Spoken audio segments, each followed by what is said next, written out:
What is up, everybody? Here we are again with another huge news and fact roundup covering everything Breath of the Wild related. In some of our last videos, Aonuma gave several facts about where Breath of the Wild takes place on the official timeline. We did an analysis video for the first dungeon and boss, as well as some new trailers showing off new gameplay, so check those videos out if you haven't already after this one. Links to everything will be in the description and in the pinned comment. In today's video, Aonuma and Miyamoto give tons of new details on the Switch, Breath of the Wild, and other Nintendo games during a huge Q&A. Aonuma talks about how the new dungeon designs are unlike anything that they've ever done before. Aonuma and Miyamoto mention Paper Zelda, how he convinced the staff to begin working on the Switch port, and more. So thank you for your interest in this video, and I hope you enjoy it as much as I have. Make sure you like and subscribe so you don't miss out on future news and analysis videos, and be sure to leave your thoughts on today's news in the comments below, as well as anything that I may have missed. And if we use it on a future video, I'll be sure to give you a shout out and credit you for bringing it to my attention. And with all of that out of the way, let's get started. We begin with a roundup of all of the important details given during the 51 question interview between Game Informer, Miyamoto, and Aonuma. Not only do they talk about Zelda here, but they also bring up the Switch and other Nintendo games. Both Aonuma and Miyamoto have played through Breath of the Wild start to finish. The strangest thing Link can eat is dubious food, which happens when you mess up cooking and don't mix the right ingredients. It's a secret as to whether the Master Sword can break, which obviously we know it's not going to break, just like the Hylian Shield and Skyward Sword, so it's very doubtful that the Master Sword will break in this game, as it looks like at some point during the game we'll actually be repairing it from it being rusted. Switch TV mode will have better resolution and sound than the Wii U version. Link can wear green, but it wasn't specified if this was his iconic green tunic. Link does not speak a full sentence, Link does not have a family, Breath of the Wild was the toughest Zelda game to create. Companions outside of your horse include a wolf, but this was most likely referencing the Wolf Link amiibo. We also know that recently Aonuma mentioned other companions would be available in the game, such as the Rito, the Gerudo, the Goron, and the Zora champions that we see, and they each have their own unique weapon as well. The stamina meter can be upgraded. Link's last name is the same as Mario's, according to Miyamoto, meaning it's Link.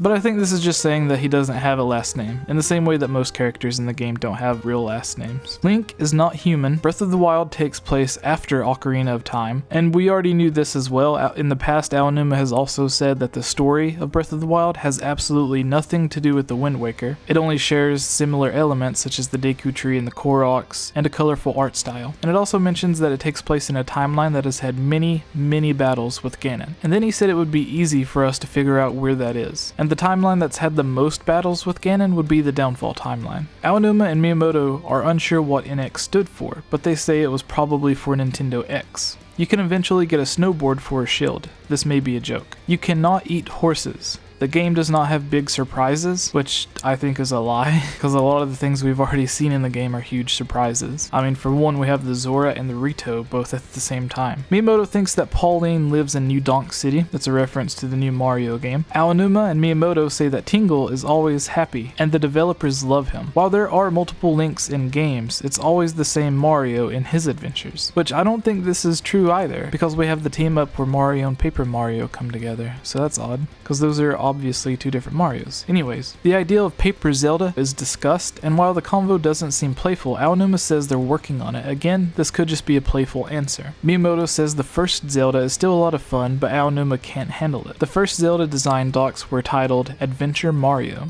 Neither know what planet Hyrule is on, but they're just going with Earth. So that was a quick run through of some of the bullet points that they had during the conversation. This next part is some of their more in-depth answers to some of the questions on dungeons and other things. They say way back in the day, dungeons weren't all that big. They were rather small, but around Twilight Princess they started getting bigger.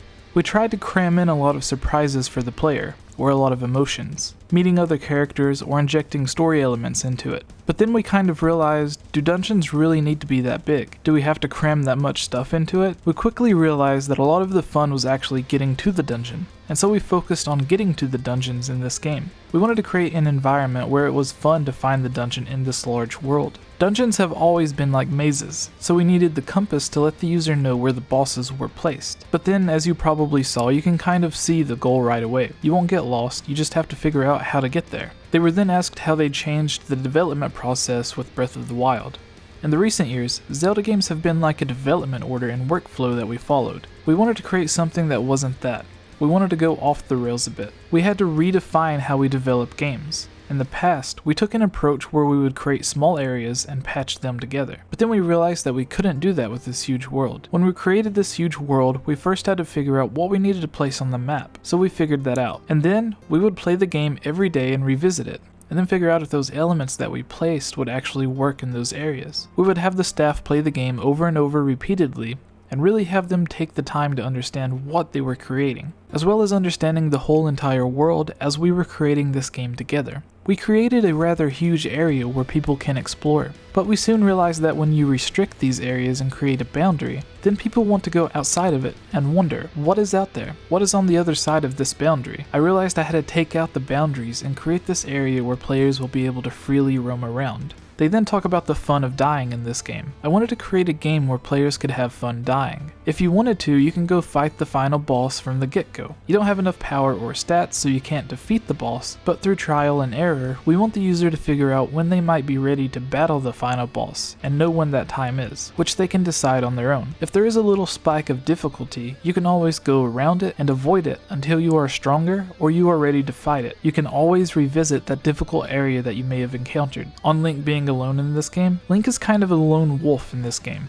I wanted to create that feeling so that whenever he encounters somebody, he has that element of, oh, I just saw somebody, and the warmth that you feel with that. Companion characters in the past have always navigated and showed the path, and because we wanted players to choose their own path, we didn't want the companion element there to distract the players. They were then asked about what influenced Breath of the Wild, where they said, in the past, I didn't play many video games. Then I realized this isn't right. I have to. So nowadays, I actually play a lot of overseas titles. I played Skyrim. I'm not really into violence that much, so I didn't play Grand Theft Auto, but I did play Witcher and Far Cry. While playing those games, I do find some ideals, but it's not that it connects directly to Zelda to where I would take something and use it in Zelda.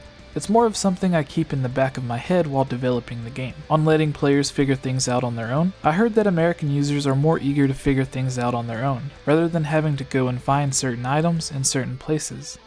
I am actually the same way.